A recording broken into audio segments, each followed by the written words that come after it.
you're planning your summer holiday and you're on your weight loss journey in Mounjaro and Wegovy, and you're worried about your skin and your hair. I'm Zeinab, I'm the pharmacist from PillSorted, and I'll review what are the things that could affect your hair and skin and how we can improve them. There's a couple of important things that you need to know about when you're going on holiday and you're on the GLP medications. First of all, when you lose weight on the GLP medications, usually it's quite rapid, and that causes your hair and your skin become more sensitive. So for the skin, for example, especially your face ones, the fat pads that are under your face and your cheek become drastically less. So that can cause your skin look a little bit more saggy, have a little bit more creases. When you go onto the summer holiday and there's a lot of UV, that can cause the skin that's already being stretched to have a faster rate of breakdown for the collagen. So that can cause your skin look more lined and tired, and the recovery to be longer. The other thing is for your hair, if you're already having hair loss that I've covered from the previous videos, telogen effluvium does happen with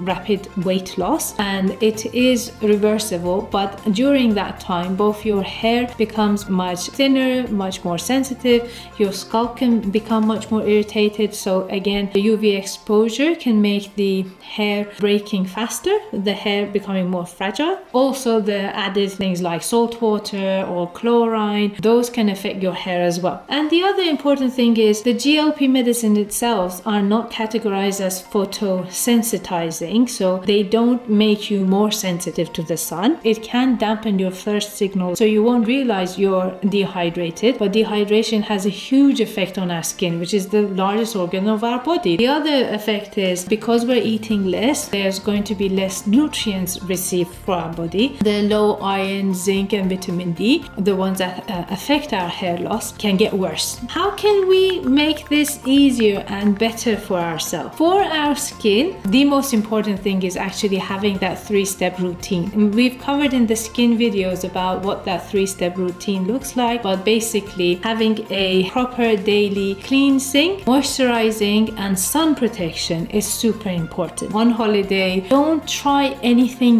new whilst you're on holiday or even before it, because you want to make sure that your body is comfortable with any products that you're using. Things like hyaluronic acid are quite good. They can help your skin keep a lot of the moisture in. Whilst you're on holiday, again, be gentle. That's the most important thing. So no abrasive cleanser, no deep cleansing, because your skin is already going through a lot of change when you're on holiday. It's a new water, a new climate, so nothing too harsh. And off the sun is important as well. Something soothing like aloe vera, because as I said, your skin will take a little bit longer to recover. The other thing that you can do for your skin is hydration. Hydration is super important, especially when you're on holiday. You want to make sure that you drink plenty of liquids all the time, and there's lots of different options. So for example, cucumbers is 90% water, watermelon is 70 to 80% water as well, so it's really good way to make sure that you keep hydrated. Okay, now for your hair, what do you need when you're on holiday? For your hair, it's really good to cover your hair from UV4, because if you like to sunbathe, make sure that you put something to cover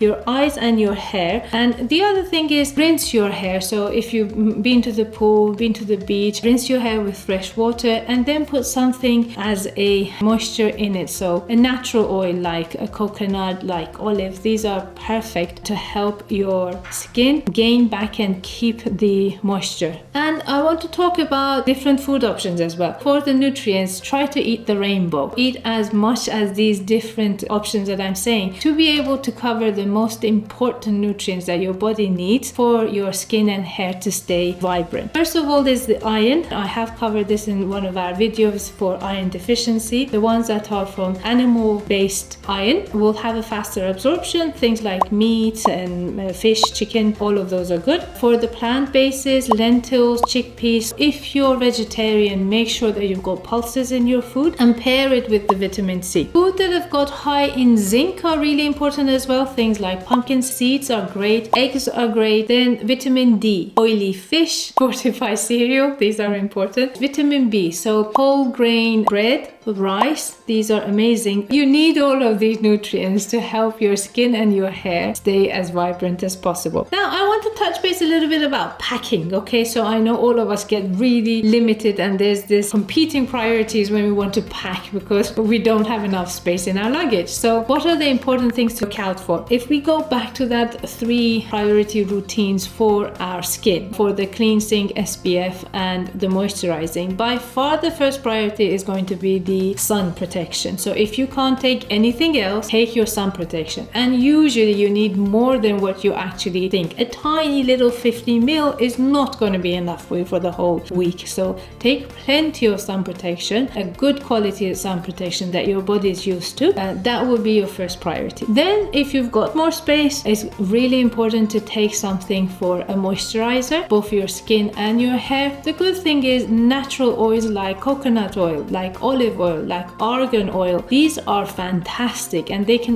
double up for both your skin, your body, your hair. So they're great to have as like a triple action thing with you. And then if you needed to leave something out, you can leave the cleanser out because the routine is more important than in cleansing than any product that you use. So regular cleansing, even with water, is better than not cleansing at all. But if you can and you've got space, take the wipes. The wipes will help you relieve the rummaging around for tissues and cotton and all of that. So the good thing is the wipes you can carry around with you. You can use it throughout the day as well. So this would be the priority that I'd pack my stuff. And I'm going to touch base a little bit about traveling with your medication because this question comes up a lot as well. How do you need to pack your GLP medication? One important thing that I want to say is always take the dispensing box with you. On the dispensing box, it's got a label, and on that label, the dispensing label, it has your name and the date that it was dispensed. So this is usually sufficient to prove this is your medication. Whereas on the pen, you don't have any of that detail. So if anybody queries from the traveling stations, or you have the proof that this medication has been prescribed for yourself. Some insurances ask for the prescription to be with you as well. So that's not a bad idea to have either a digital form or the paper form of the prescription with you as well. But the dispensing box is really useful. For the Mounjaro, having that dispensing box means that you can pack a couple of your needles in the box with it, so you're keeping everything in one place. And it's good to have your sharps bin box with you too. And how do you travel with it? How do you take it? So when you haven't started using a pen, you need to keep it in fridge temperature degrees, okay? So that's between 2 degrees to 8 degrees. Usually that means you do need to have an ice pack with it if again you haven't started using the pen. If you have started using the pen, you don't have to keep it in fridge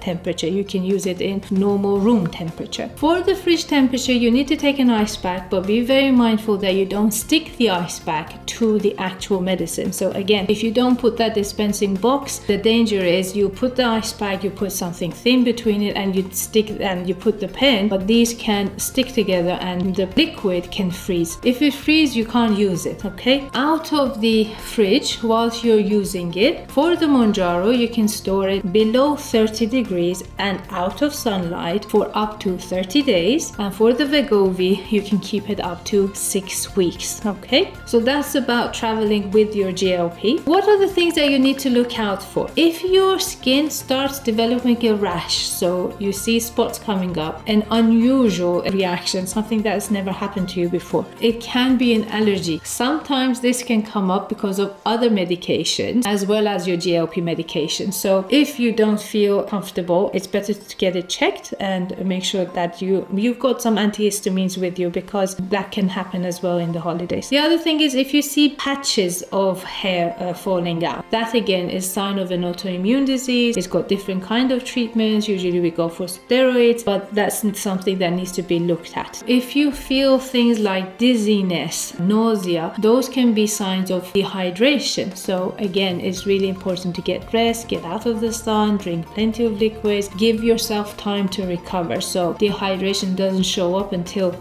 it becomes really a lot. So it needs a good couple of hours or 24 hours to get proper rest. As a recap, summertime is an amazing time. The sun is fantastic, and whilst you're on your GLP and your weight loss journey, it's important to make sure that you take care of your skin and your hair. If you've got any questions, feel free to reach out to us for that clinician-led health advice. Thank you.